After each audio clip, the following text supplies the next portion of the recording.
Hello, my friends, and welcome back. Thank you very much for being with me again today.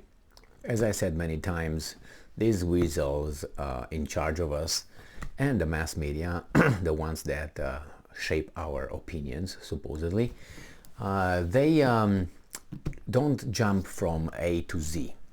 They go with the alphabet A, B, C, D, and so on when they want to push a policy, or they want to get to Z. They don't, as I said, the transition would be too fast, and that scares the weasels, the lemmings in our society.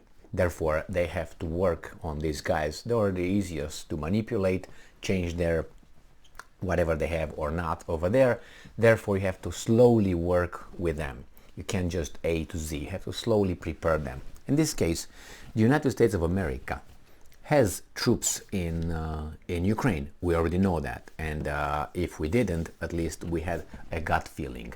Now this is again confirmed, but the thing is, the first step, my little mountain slope model, which is you start slow and then you end up saying, yeah, we have armies over there, now what?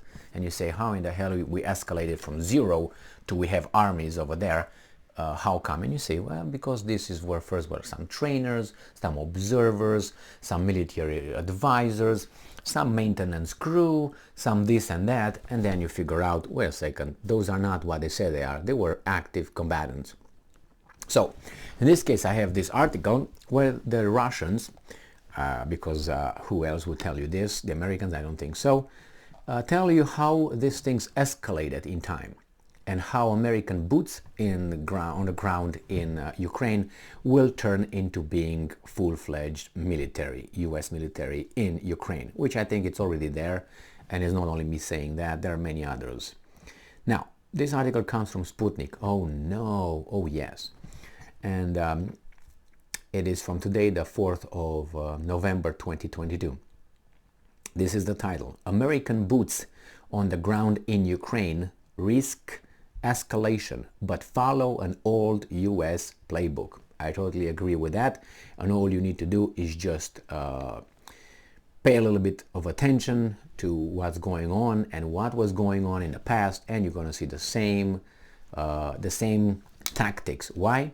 Because, as I said, those lemmings, those below 86 IQ that are in our society, they forget. They have a very short attention span.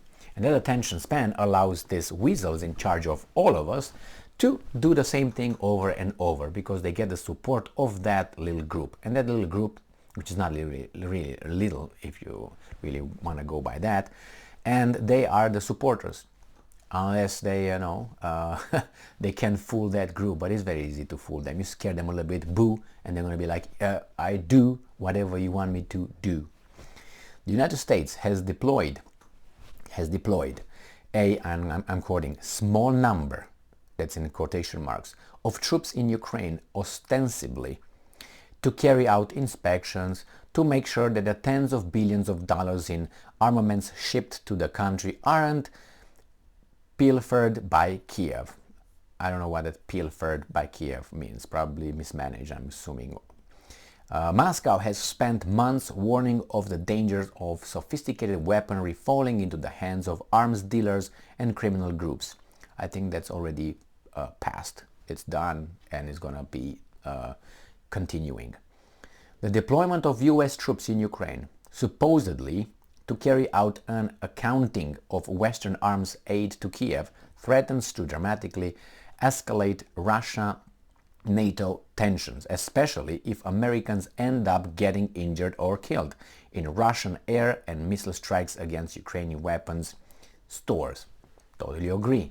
And I'm pretty sure things like this already happened. An Associated Press report Monday, citing a senior U.S. defense official, revealed that a quote-unquote small number of U.S. military forces were inside Ukraine. In a press briefing Tuesday, Pentagon spokesman Pat Ryder confirmed that the U.S. has a quote-unquote small teams comprised of embassy personnel conducting some inspections of security assistance delivery at a variety of locations, end quote. And then this was, quote unquote, part of broader effort of the US government to track US provided capabilities and to prevent the illicit spread throughout Eastern Europe. You'll find out, Europe. You'll find out. Rather, why? Because gangs will use those weapons for robberies, for settling scores, for political reasons, and you're going to see, and then who are you going to blame? Russia, obviously, Putin, wherever he might be at that time. Ryder said the embassy personnel, quote-unquote, were U.S. military personnel assigned to the embassy's defense attaché's office, not combat forces. And we believe you not.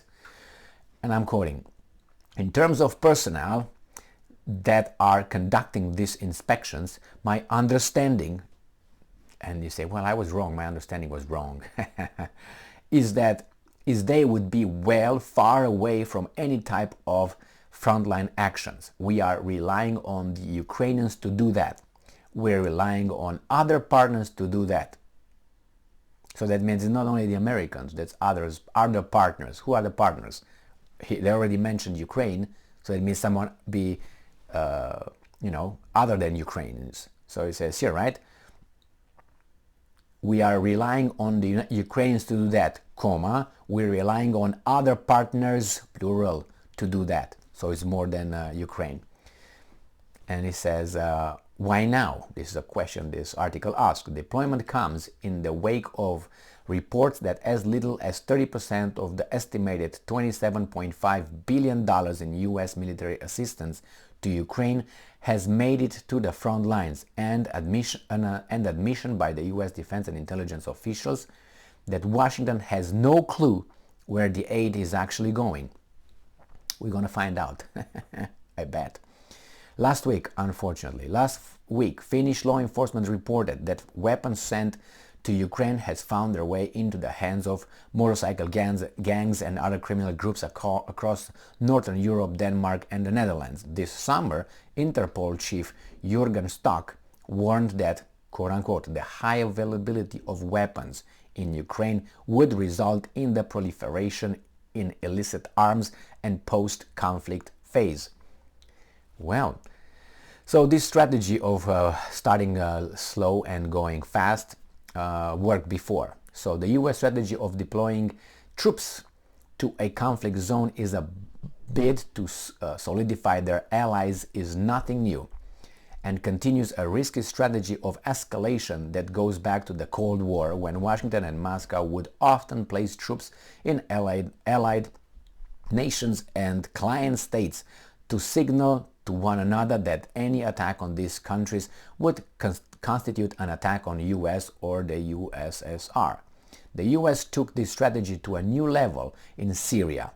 Over the past 5 years, stationing about 800 troops in the war-torn Middle Eastern nations, oil-rich northeastern territories, and threatening a crushing response to any Syrian army attempts to free its territories. Hey, Syria is a sovereign country as Ukraine, but nobody, did you hear anything of the United Nations condemning that? No. And they're getting the Syrian oil under the vigilance of the US military. How do you call that? I already used this analogy with banks robbers who go inside the bank being Syria, and you have people who put money in the sack, in a vault, and they open the vault, they're putting the money and look around, and outside are the guys outside the vault, the guys with the weapons, keeping everybody down, the Syrian army, and look for the police, who might that be, I don't know in this case, but look to, so nobody comes, everybody at the gunpoint. After these guys load up the money, then maybe at the last thing, boom, and go. We're not there yet, because Syria still has oil, it seems like. It says the strategy allowed Washington, Kurdish, Syrian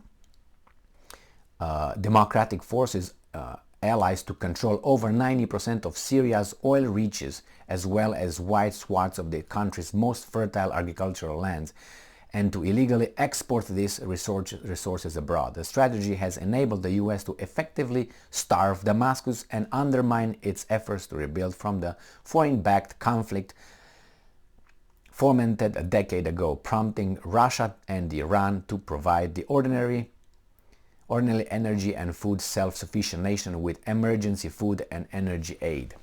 yeah, this worked before, and yes, I have a gut feeling that those groups over there at the embassy and inspecting the weapons are, listen, I'm like Biden, listen. There were some reports before where they said before, I don't know, a few months ago, when they said they will have military advisors over there, or that will assist, they will not actively involved in the fighting against Russia, but they will just instruct the Ukrainians how to use the weapons.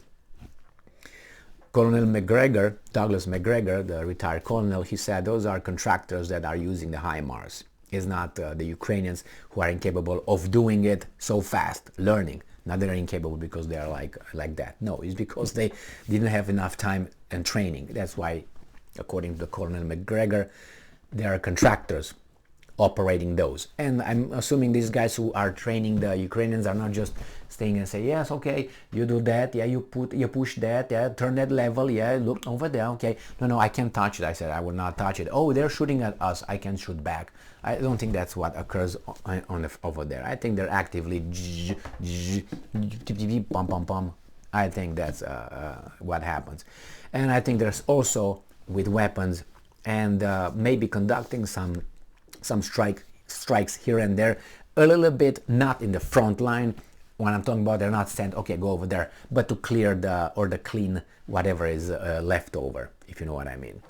I have a gut feeling we're going to find out in about, I don't know, 15, 20 years about all this. So yes, they're boots on the ground over there, and just to assist and nothing. I totally trust them to tell me the truth. Yeah. Thank you very much for being with me again today. Stay strong, stay smart, look for the truth, and be just.